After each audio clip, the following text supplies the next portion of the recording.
So what do you think the peace deal might look like? And what does the path to peace look like in Ukraine in the coming weeks and months? I'd have thought it would be, regrettably, the Ukrainians ceding some territory in the east, and then making sure they rearm during whatever peace period comes afterwards. And probably all 4 territories of Donetsk, Luhansk, Zaporizhzhia, Kherson. You couldn't lay any of that out because it has to be negotiated on. But I mean, I think that, and I think the ease with which non-Ukrainians are currently speaking about the Ukrainians ceding territory is concerning, because these territories include hundreds of thousands of Ukrainian citizens who do not want to live under Putin's rule, and people who have families in the rest of Ukraine, and much more. And I recently interviewed children who had managed to get out of the Russian occupied areas, and it's brutal for a Ukrainian to be growing up in that territory. So when people say, well, obviously, Donetsk has to be given to Putin, I think that is not as easy a thing if you're in Ukraine as it is if you're sitting in New York, say. And by the way, I think that on the issue of, there is a school of thought that obviously President Trump to some extent was floating in recent weeks, which is that if a deal is done, a business deal in relation to minerals or anything else, you get a kind of buffer zone of American businesses and investment, and therefore American business people in the region, which would effectively warn Putin not to invade. I don't follow that idea, because not least there were Americans in the regions that were invaded in 22 and they left fast. And we know from Hong Kong and other places that just because there are international financial interests in the region does not mean that a dictatorship will not either militarily or covertly take over.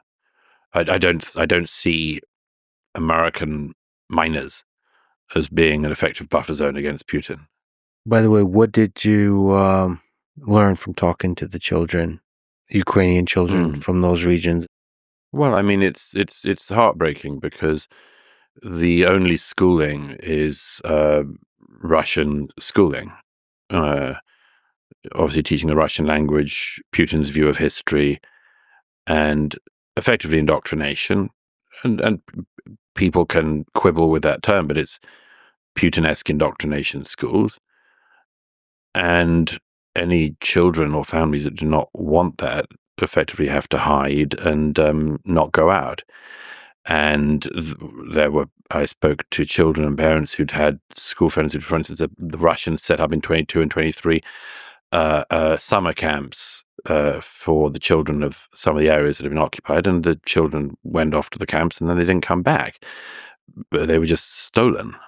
I mean, it's thought that around 20,000 Ukrainian children have been stolen in this fashion. That's not a small thing. It's not got very much attention, but yes, I mean, children who would hide whenever the Russian troops came to the door. One teenage boy who described to me how, when his mother was out, a woman came around the house, knocked on the door, and gave him his papers, and said that he had to attend the next week to sign up for the Russian army. This is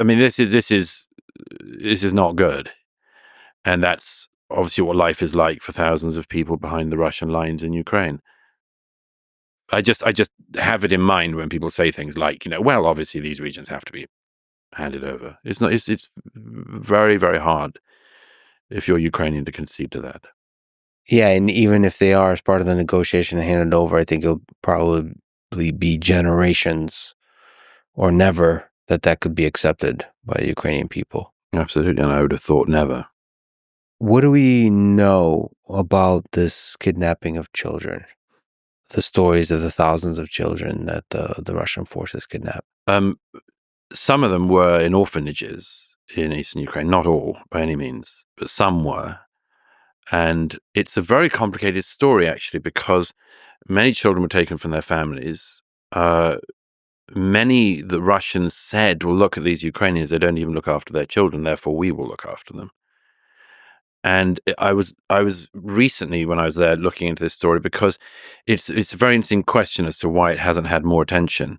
One thinks of, for instance, the abduction of the Chibok schoolgirls some 12 years ago now in northern Nigeria, and the appalling abduction of 300 girls by Boko Haram completely gained the world's attention. And I was very interested into why the Ukrainian children who'd been taken by the Russians had not gained similar attention.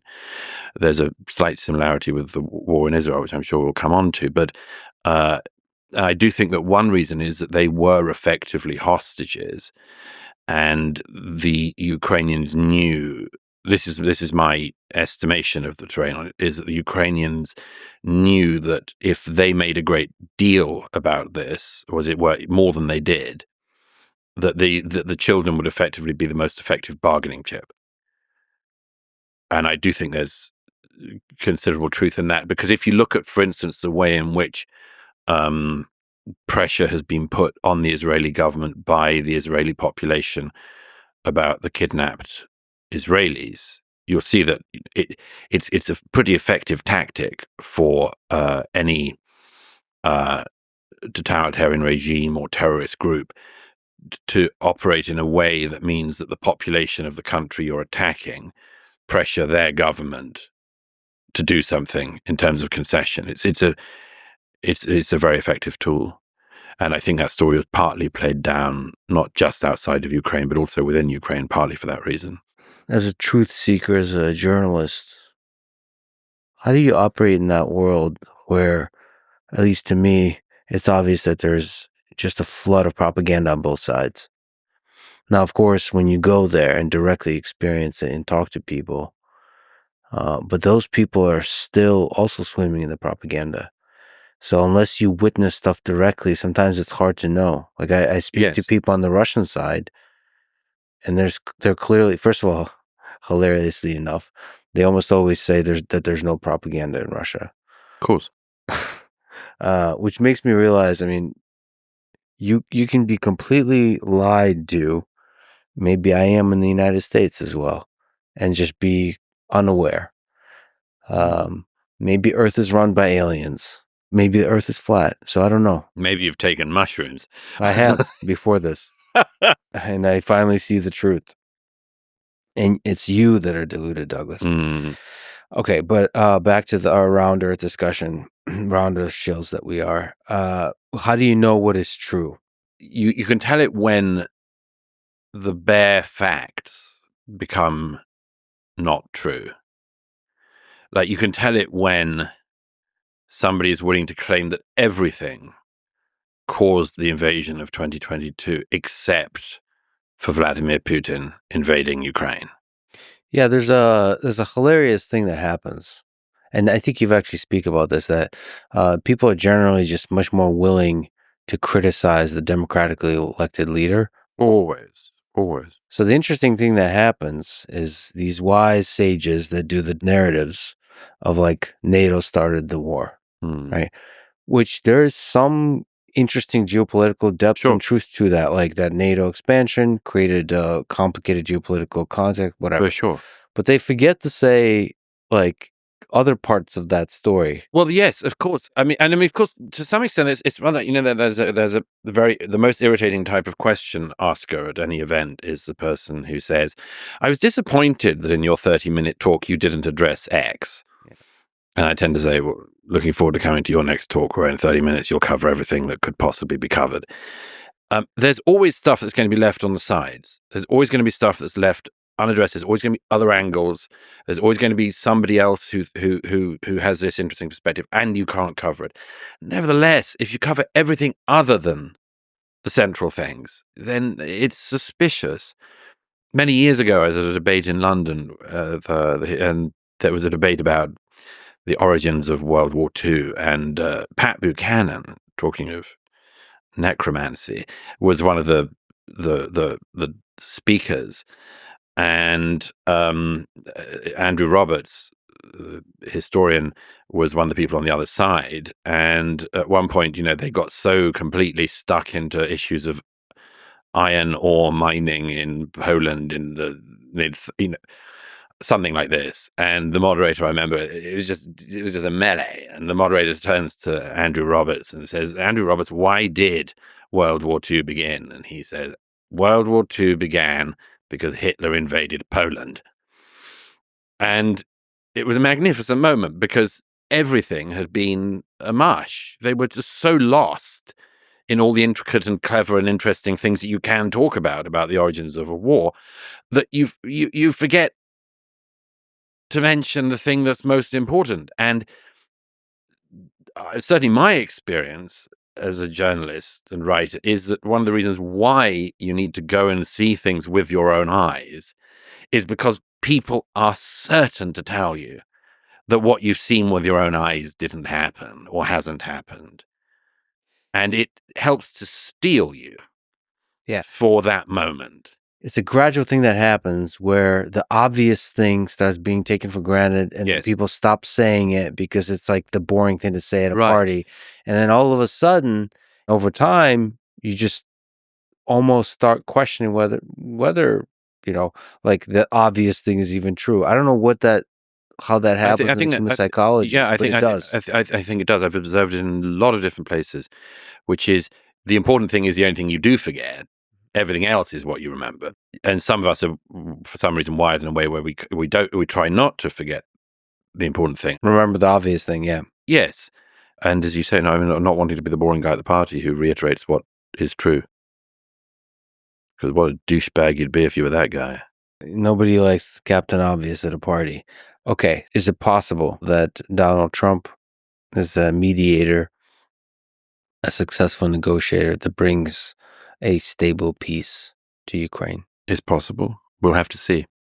I think it's just too early and complicated to tell. That he wants to bring a peace seems to me to be obvious. He's stated it a lot of times. Whether he can, we're just going to have to see. It's extremely hard to see some of the parameters of the peace still. And I would suggest that not the most difficult, but one of the most difficult is that there is no peace guarantee on paper that the Ukrainians can possibly believe. It doesn't matter because we in the West, some of the countries in the West have said it before that we'd secure their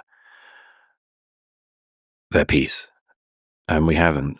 And so what other than NATO membership, which is not possible in my view, what other than NATO membership would reassure the Ukrainians that they are going to have their borders secured and the peace of Ukraine secured? I can't see. I think there's not going to be ever a guarantee that you can trust.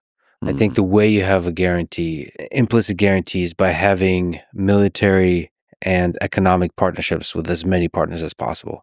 So you have partnerships with the Middle East, you have partnerships with India, perhaps even with China, with the United States, with many nations in Europe. All of which still suggests that if there's enough financial interests in Ukraine, they would prevent another Russian invasion. There would be financial pressure. Yeah, there would be, Russia needs to be friends with somebody, either China or the West. I think a world that's flourishing would have Russia trading and being friends with the West and the East. Sure, it would be ideal. It would be ideal if the regime in Moscow wanted it, but that's not. I mean, there again, you get into the thing of, people accused of Russophobia, but I mean,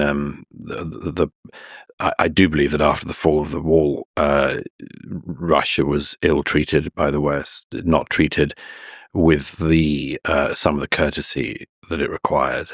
I do think that, and at the same time, that doesn't justify the actions of Russia in the last 20 years. Right, but let's descend from the surrealist to the realist. It's very possible for Russia to be on the verge of military invasion of these nations, and that being wrong, while also not doing it because they're afraid to hurt the partnerships with the West and with China. It's possible, but the alliance they formed with this sort of rogue alliance with China to a considerable extent, North Korea, not useful, and Iran is something they seem to find bearable. It's not a very good alliance in most people's analysis, but it's an alliance. It's bearable, but I don't think, maybe you disagree with this, I don't think the Russian people or even Putin wants to be isolated from the West. I think it wants to be friends with the West and with the East and with everybody. He just also wants Ukraine, right? And there's, how does the Rolling Stones song go? Which one? Not the Satisfaction one. Sympathy with the Devil? That's the one. You got me on that one. No, like there's interests, whether it's expanding the sphere of influence, that's one thing on the table, but that can be put aside if you want to maintain the partnerships with these nations. And if Ukraine has strong economic partnerships with those nations, then that prevents Russia from invading. I think the premise is one that I've seen before. There was a famous, what was his name? Norman Angell. He wrote this book, which was a fantastic bestseller in his day, where he believed that Europe would be in a period of endless Kantian peace because the prospect of European powers going to war was so economically unviable. The book was reissued after World War One, and I never got the second edition, but I assume it was significantly rewritten. That's a very kind of cynical take, that just because the book is wrong. I'm not saying just the book is wrong. I'm saying that the idea that cooperation on an economic and other levels is any significant preventative device to madness breaking out is not something I see. Could deter some people. Right. It could deter some very, very rational, economically driven actors, but it fails to take into account all of the other things that motivate people to go to war and to invade and to go mad. Okay, well, I would argue that in the 21st century, one of the reasons we have much fewer wars is because of the Bomb. much more so there's few tools here on the geopolitical stage. One of them is that we're just much more interconnected economically, globally interconnected, and that is always a present pressure on the world to keep peace. There's a lot of money to be made from peace. There's also a lot of money to be made from war. There's a lot of interest attention, and I'm just presenting one of the tools that a leader should be using. The alternative is what? Military force. That is an interesting one, sometimes a useful one, but unfortunately, it has its downsides also. And after 3 years of war and the hundreds of thousands dead, you have to start wondering, what are the options on the table? Right? I agree. I'm obviously for economic cooperation, but my only caveat is not to think that that is something which is of ultimate interest, or even at the top of the list of interests of despots, tyrants, extremists who want something else. Yeah, but can you read the mind of Vladimir Putin? No. A lot of the ideas I hear about peace is Putin bad, victory must be achieved, NATO membership required. Yeah, well, there's this kind of like, but what's the there? You have to come to the table to end the killing. That's one, and to have different ideas of how to have a non-zero chance of peace. So that what the options are. It seems to me the only option not the only option, but the likeliest option is a lot of strong economic partnerships. There's, of course, other radical options. There's Russia joining NATO or something like this, or there's giving, doing flirting with World War III, essentially giving nukes to Ukraine or something like this. There's like crazy stuff, or a totally new military alliance with France and Britain and Germany and European nations and Ukraine, or some weird network of military power that threatens Russia in some way, or maybe some big breakthrough partnership between India, China, and Ukraine, something like this. Just some really out there ideas, and I think that's how the world that's how the world finds a balance and realigns itself in interesting ways. And no, it could be. I hope your idea is right. I think it's about it's certainly the most peaceful way for this to be resolved. My only caveat, as I say, is, and also never forget to factor in that people want different things in this world. And some people don't dream as you dream. I think we'll talk about that in your new book, Death Cults. That one is an easier one for me to understand to the story that you're describing. I am more hesitant to assign psychopathy to leaders of major nations. Sure. Yeah. I'm not by any means urging you to regard Vladimir Putin as a millenarian madman who cannot be in any way understood. I think he could be negotiated and reasoned with. From your lips to God's ears. Can you steel me on the case for and then against Zelensky as the right leader for Ukraine at this moment? Is he the right person to take it to the point of peace? We'll see. If he can, then of course he is.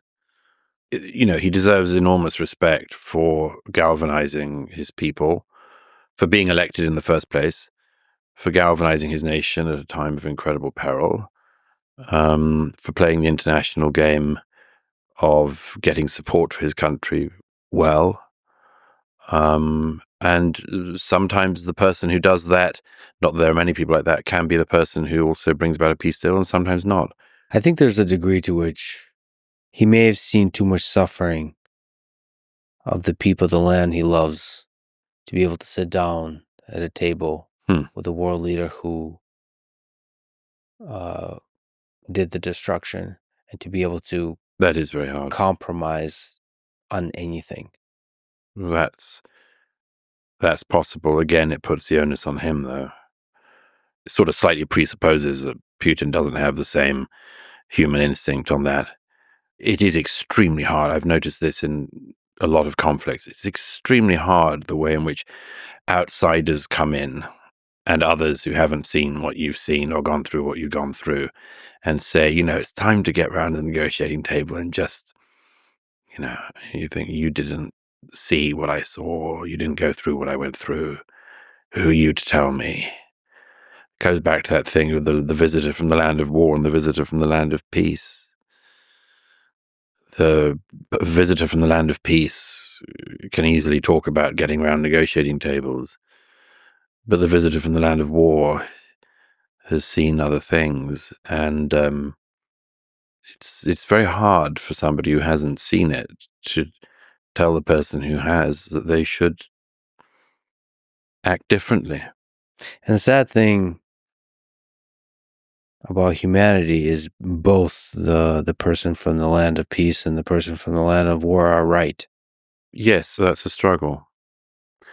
That's definitely a struggle. It's like asking somebody to forgive. I've seen that at a lot of ends of conflicts.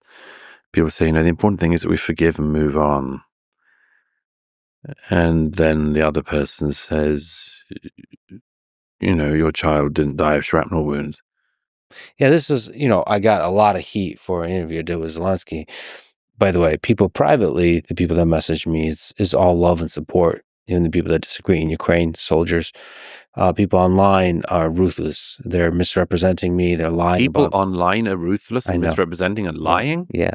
Good God, Lex, you discovered a new phenomenon. I'm a real radical intellectual. Nothing misses your eye. I see the truth and I'm unafraid to point it out. No, there's a degree,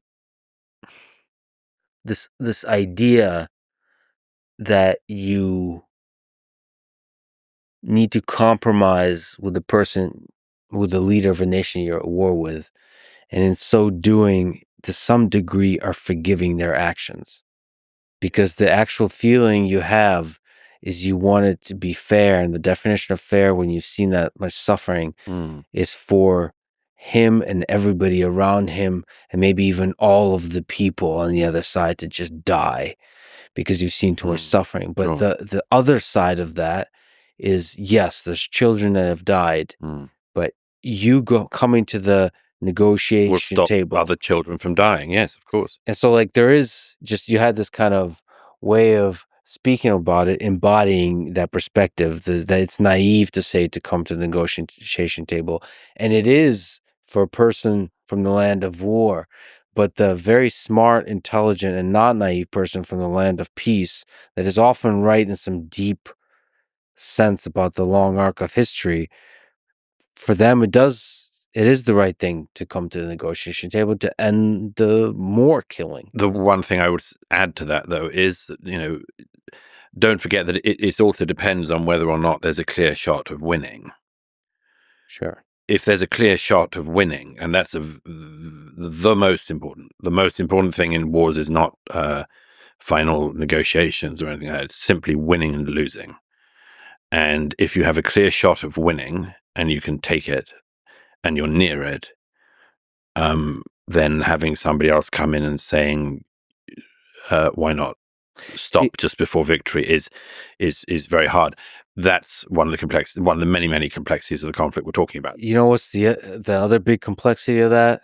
Because the clear shot of winning is like a man walking through the desert seeing water. It could be during war. It really is an illusion.